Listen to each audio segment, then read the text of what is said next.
Want to know how elite tax advisors win the due diligence game to satisfy ultra-high net worth clients who expect the very best? Welcome to the Due Diligence Project podcast, where you get a chance to learn from the elite CPAs, virtual family office professionals, and tax specialists who are doing just that.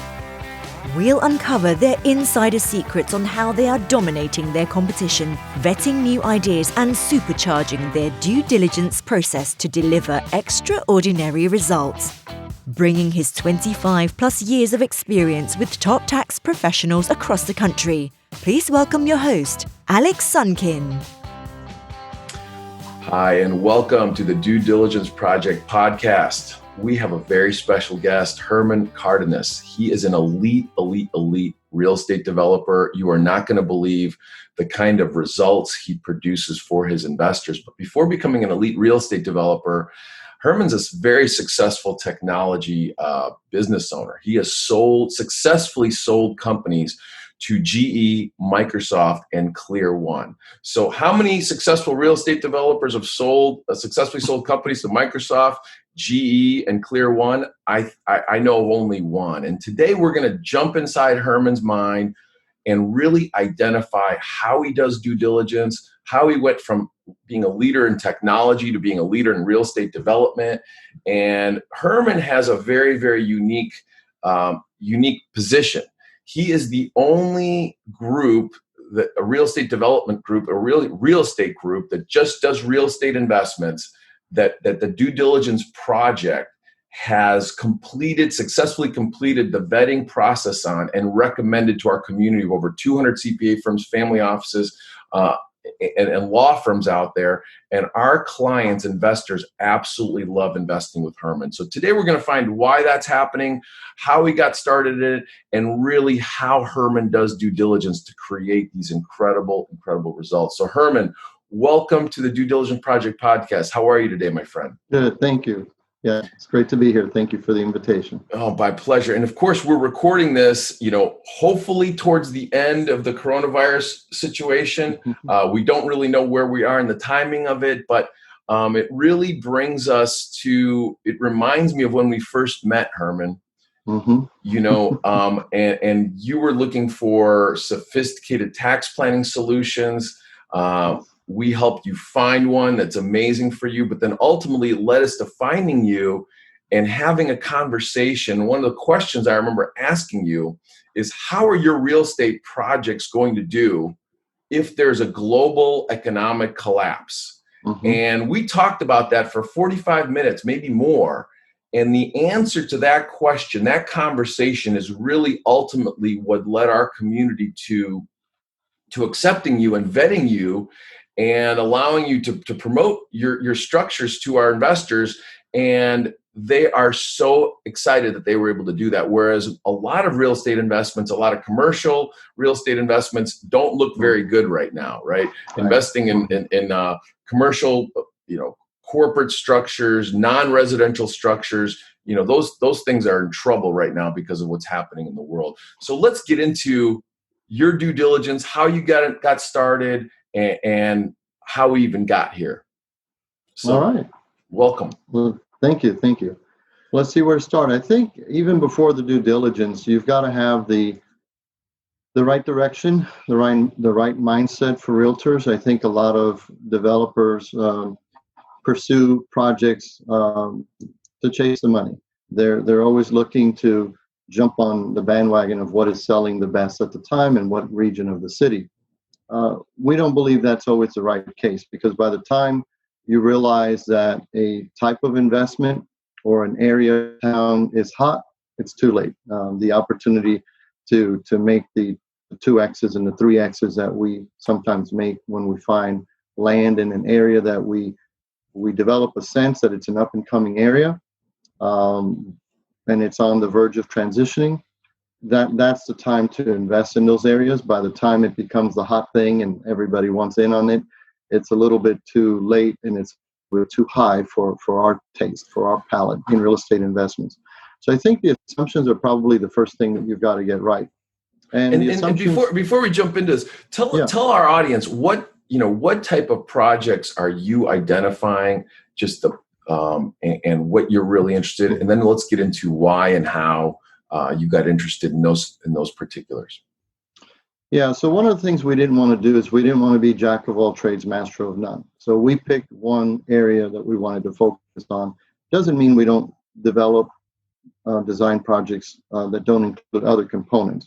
But we wanted to be in the multifamily business when I kicked off my development company. And the reason for that is because if we look at what are the necessities, and the times that we're in right now are proving that out to be true. What are the things that people cannot live without? What are the things that the people need the most? Even in the worst of economies, the basics are water, food, and a place to live in. And so we're obviously not in the water business or the food business, but we are in the residential shelter business. And when we look at that arena, everything ranges from your Section 8 housing to affordable housing to affordable luxury housing, all the way up to luxury housing. And after being involved in two collapses, or watching two collapses happen, the first one was the savings and loan crisis back in the early 90s, I believe, and the second one was the crisis that we went through in 2008, 2009, the subprime crisis, as they call it. We realized that when those hardships arrive, when the economy does have a huge correction, the real estate that does the best are the entry-level homes, entry-level condominiums, because people, most people can't afford to buy the bigger, nicer houses, so they want to buy something practical, something affordable. And especially young people, the economy may slow down, but life doesn't slow down. People continue to graduate from college. People continue to get good jobs. People continue to move from one state to the other. Not in the fever pitch that we see when the economy is great, but it does continue to happen. So if we analyze those facts of life and to get to a conclusion as to what type of real estate works the best as an investment, we concluded the best type of investment is shelter that is affordable but adds high value. We're not the experts in Section 8 housing or very low priced affordable housing, whether it's an apartment for rent or whether it's a condominium. My company, Impact Developers, does both. We build apartment projects and we build condominium projects. But instead of building the $500,000 to $1 million condominium projects or more, because we saw that those during those two crises or two corrections that I mentioned were the ones that crashed the first and lost a lot of value, and people couldn't sell their $1 million, $2 million condos. We build condos that are anywhere from 100 and something thousand on up. Well, these days, 200 and something thousand on up to maybe 400,000.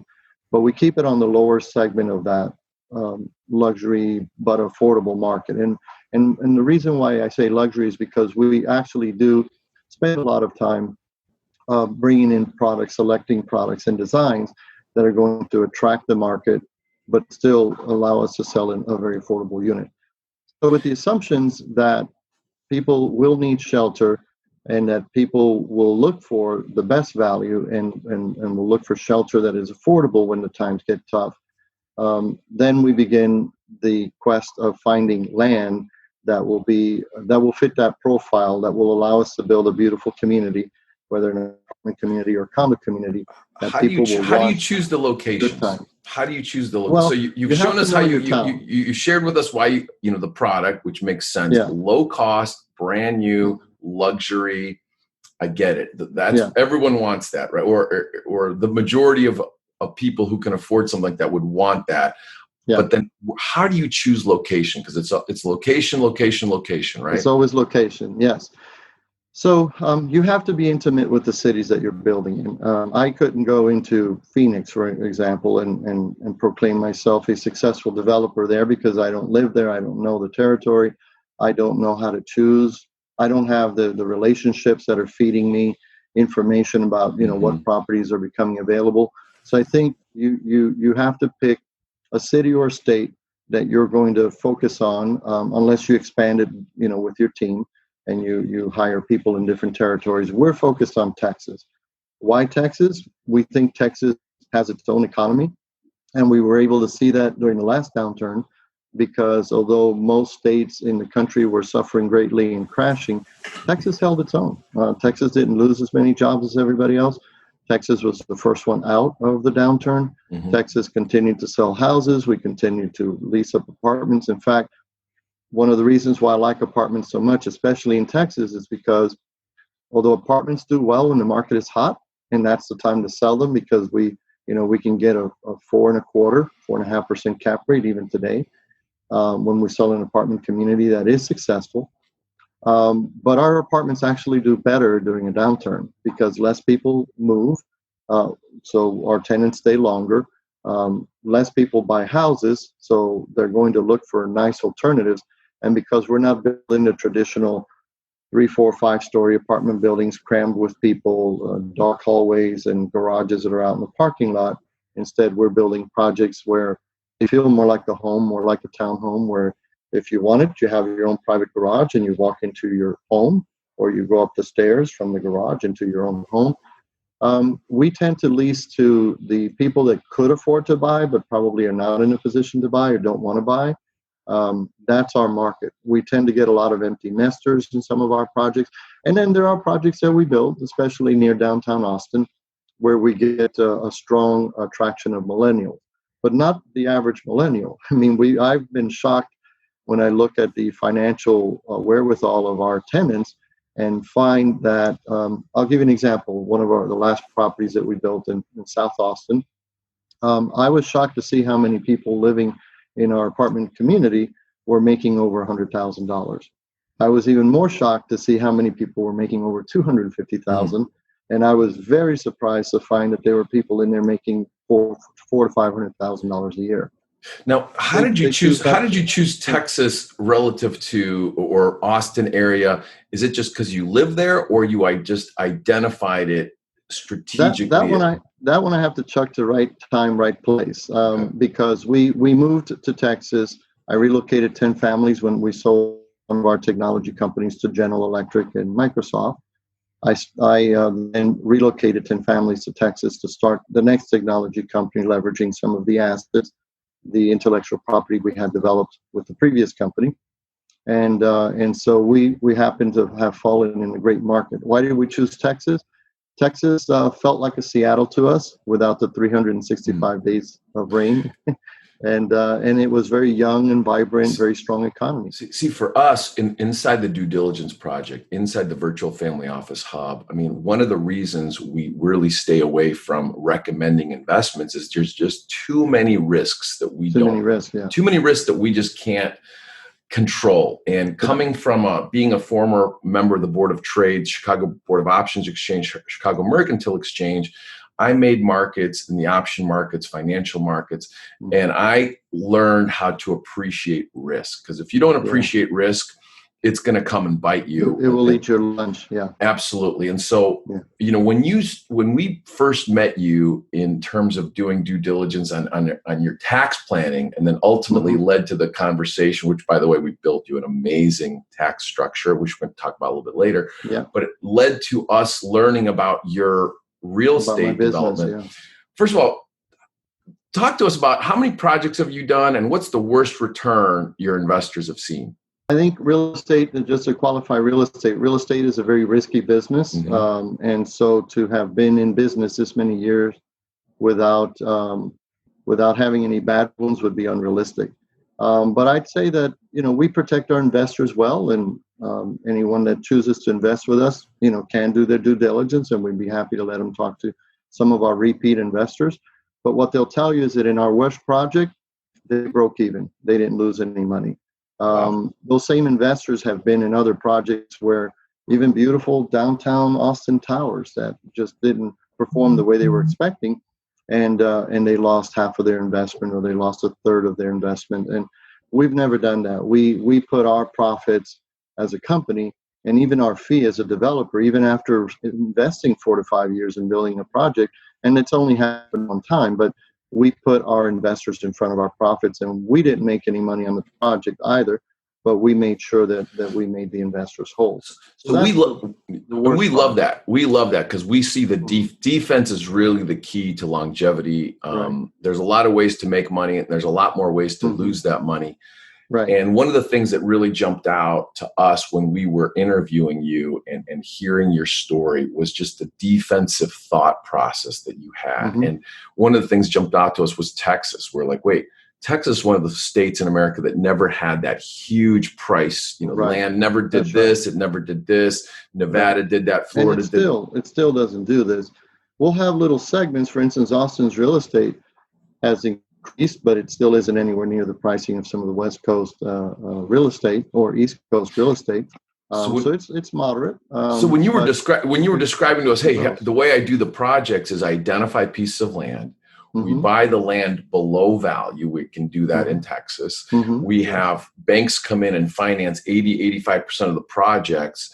And once we acquire the land below value and the banks are financing the majority of it, our investors have very limited risk.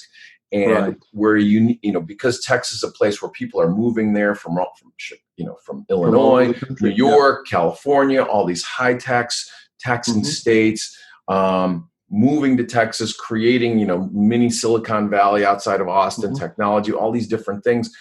That analysis, that conversation, the fact that you're so defensive minded in terms of we're not going to build high cost housing. We're going to do low cost housing. If the economy collapses, we can sell it. These low cost housing will be the first ones to buy. If we can't sell, we're going to rent them out. We're going to rent them out. Yeah. We're going to have business centers. That's hard to do with it. That's hard to do with a condo. That's $1 million. You can't rent them out and stay whole. Whereas if you build condominiums that you're selling for $250,000, but you can't sell them, the economy is not in your favor. Which, by the way, I really do believe, not only believe, but I've seen that even in the worst economies, which we had the Great Recession recently, we were still one of, Austin went from 500 developers down to 5. We were one of the 5, and we were still selling. There are still people out there buying condominiums, renting apartments. So if you're in the right price point, offering the right value, and sometimes right price point doesn't mean that you have to give it away or discount it. We were selling condominiums right next to a project that was reselling condominiums. It had already sold out, but a lot of the people during that subprime crisis started losing their homes because they couldn't pay for them.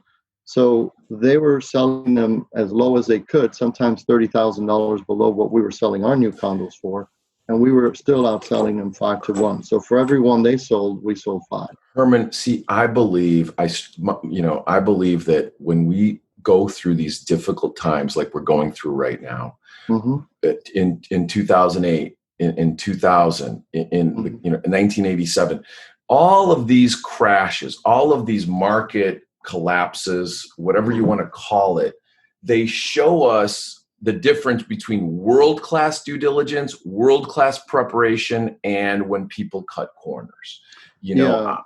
And so I wanted to just reschedule this podcast with you and to revisit. And I wanted our audience just to jump in your mind and see, in our opinion, how an elite due diligence real estate development operator like you thinks in terms of defense, thinks about so many different variables and so many different risks.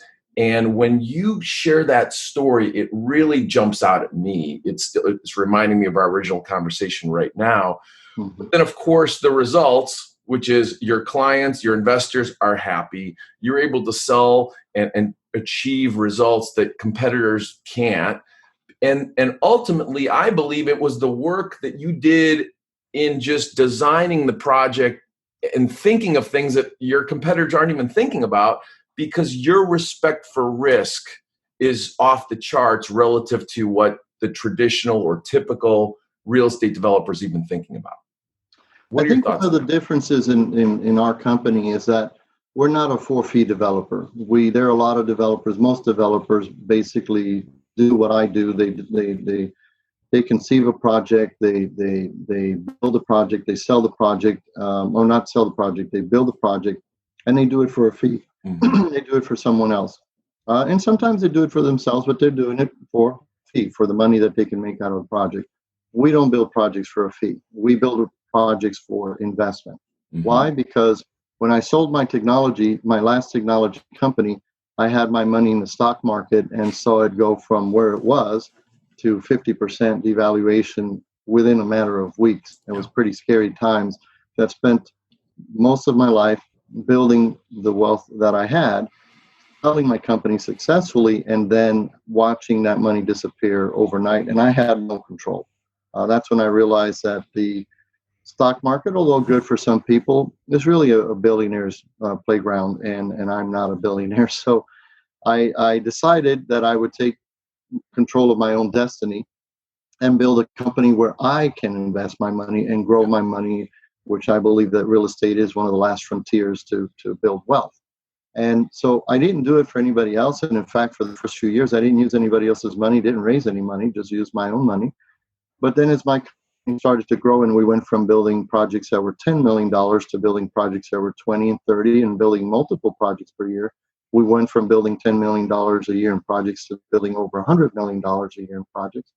I needed more capital. So I started inviting initially friends and family, and those friends and family and brought other people to our work. And now we have a good network together with you of people that do invest and do follow us, and they're investing in multiple projects. So now I've got some investors that have been in 3 or 4 projects with me already.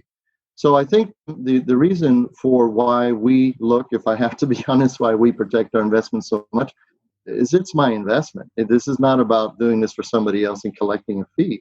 This is about where do I put my personal money, and how do I grow my returns? Depending on the investment that I make. We've done very well. I gave you the example of the worst one, but the best investment we've made, our investors, made 3x, return on their money.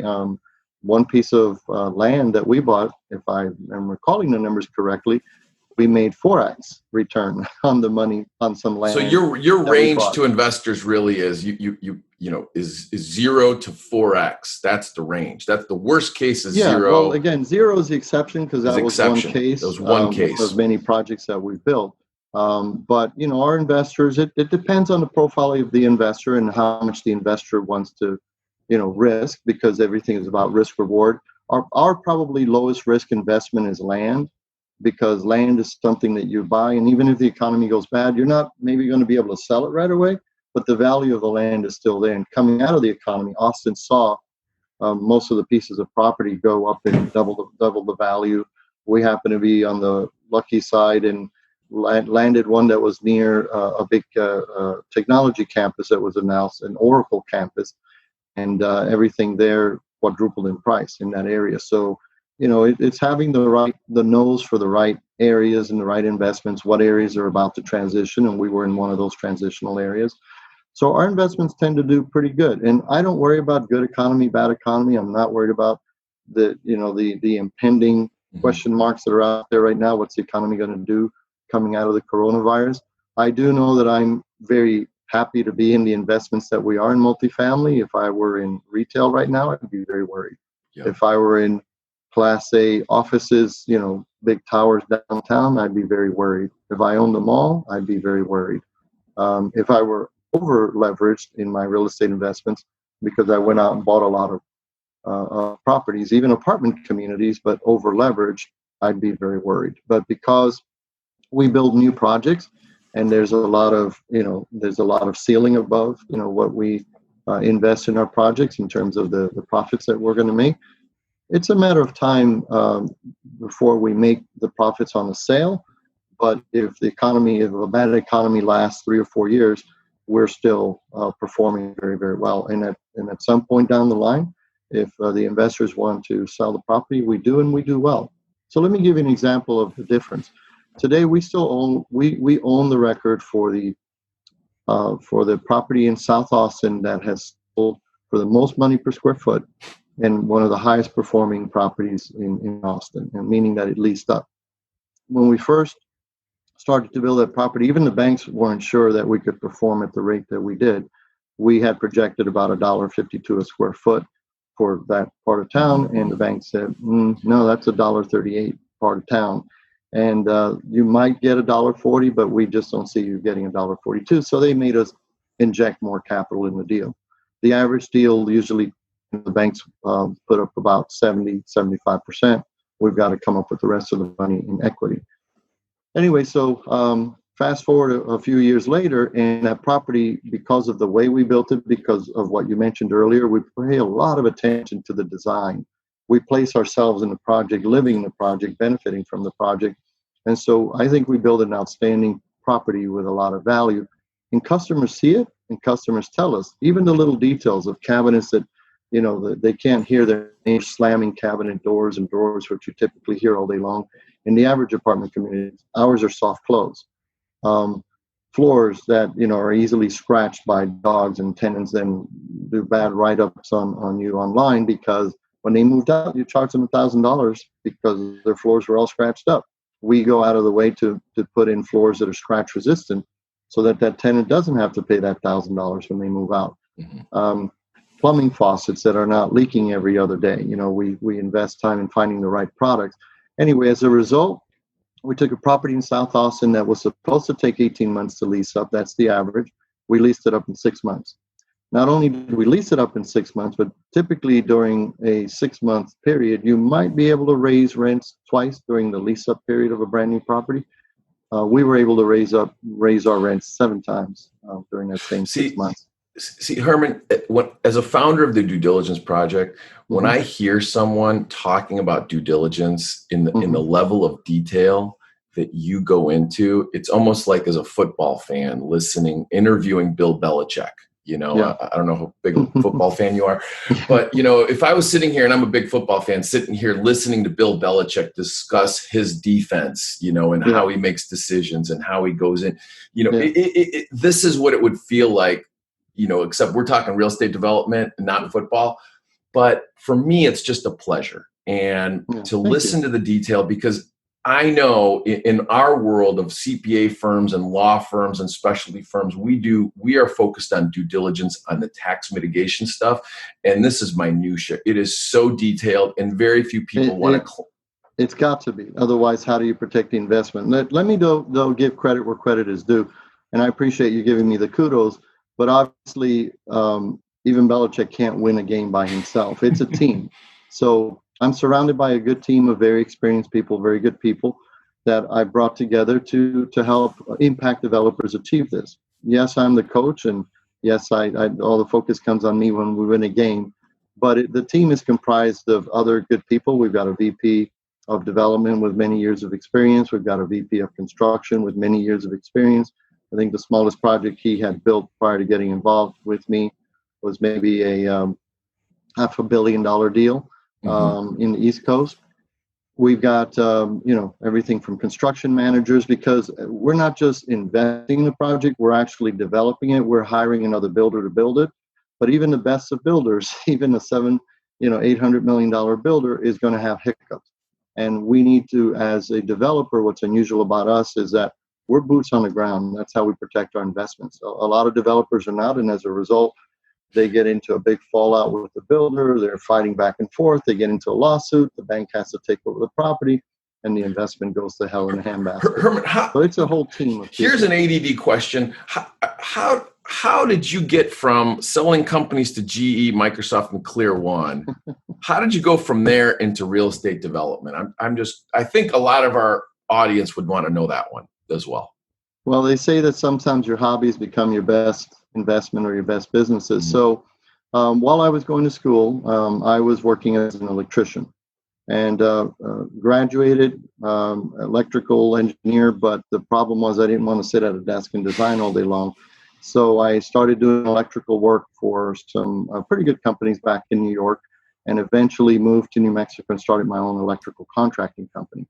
So back in the Reagan days, when they were building the underground laser tunnel to accelerate particles to shoot up to a satellite that would reflect it back to somewhere here on the planet, we were heavily involved in building all of the electrical subsystems for some of those projects and electrical controls So automation. you're an expert in technology. You become a real estate developer. And then the other unique thing about you is that when you came to us to look for a tax planning solution, because obviously you've created some very, very large tax problems from yourself because you're so successful.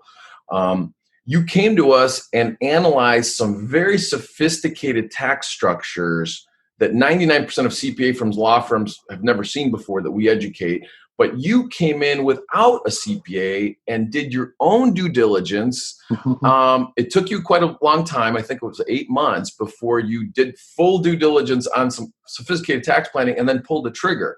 Tell us about. It was actually 9 months, and poor Shane, the gentleman on your team that I worked with, I ran him through the mill because it just sounded too good to be true. Hey, you're not going to have to, pay capital gains, or you're going to substantially reduce your capital gains tax. It sounded like a scam. So we spent every bit of 9 months, not because it took me or my team 9 months to analyze it, but because we were busy. We're not in the business of analyzing tax structures. We're in the business of development, and at that time we were extremely busy. But once the light bulb turned on, once I realized that it was good, and the other thing is we kind of molded it. The program was good, but it wasn't really suitable perfectly for a developer like us.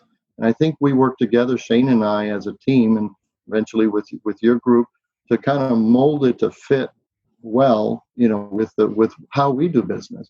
And I'm very, very excited about the results that I've gotten over the last few years from the tax structure. Is just completely unbelievable in what we've been able to do, and how much quicker we've been able to accelerate the wealth. Well, it's very lonely at the top. We have a very unique community of the very best law firms, specialty firms, CPA firms, tax professionals, and of course, specialty firms like yours.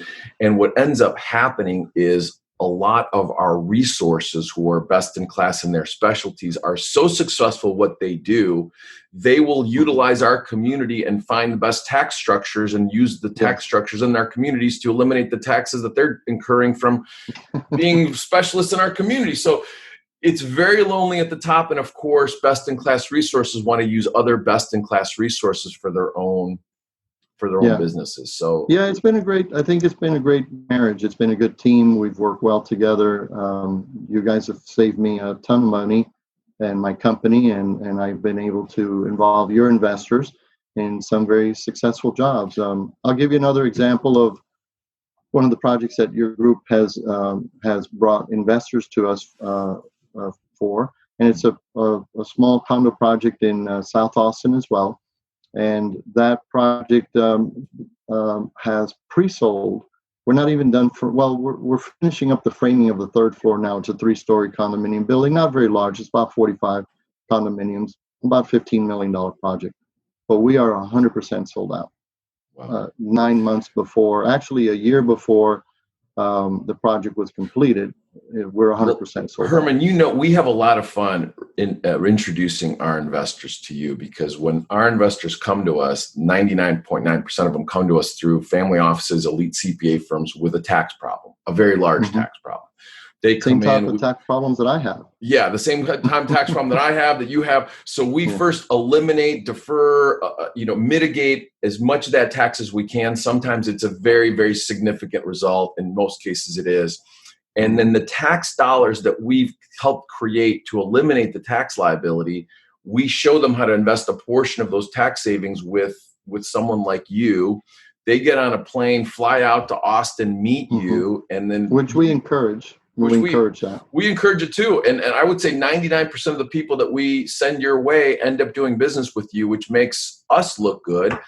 And so as long as you keep doing a great job that you're doing and making us look good, we love that, because there's very, very few people, like I said, that are able to pass all the levels of the due diligence project process to get through it and to have the kind of success that you're having. And so it's a pleasure to see it. It's a pleasure to kind of jump in your mind and allow our audience to see how a world-class due diligence real estate developer manager really starts thinking about things and how you're able to achieve the kind of results you're able to achieve. Because you've done hundreds of projects, and to have one project break even, and that's your worst case scenario, and everyone else is significantly higher than that. that tremendous kudos to you. There's not a lot of real estate developers we can interview on our program that have achieved this kind of track record, especially selling multiple companies to companies like GE, Microsoft, and Clear One. So we are really blessed to have you as part of our community, as an active participant, as a client, as a resource, and we look forward to go ahead, Herman. We really appreciate being in partnership with your firm and you having referencing or referring investors to us. I think it's been a good marriage. We enjoy your investors as well. We have a lot of things in common with them, and they've done well, and some of them are now on to the next, the second or third investment with us. So that's very rewarding to us as a company as well. No, I think the key is less is more. Like I said, due diligence project is designed to kick out all the resources, all the opportunities that have risk. And I'm not smart enough to analyze all the risk by myself. But as a community of over 200 elite CPA firms, family offices, specialty firms, as a community, we really don't like risk. And so thank you so much for helping us to avoid risk in a time where risk is everywhere. And I think the future, there's a lot more risk to analyze, to eliminate, and having elite resources like you is even more important for us and the new members that are joining us. So thank you so much for your time and for allowing us to learn more about you, Herman. And we really appreciate you, my friend. My pleasure. Thank you for inviting me for this chat. That's all for this episode of the Due Diligence Project podcast. Be sure to visit duediligenceproject.com to access the resources we have available for qualified CPAs and family office leaders.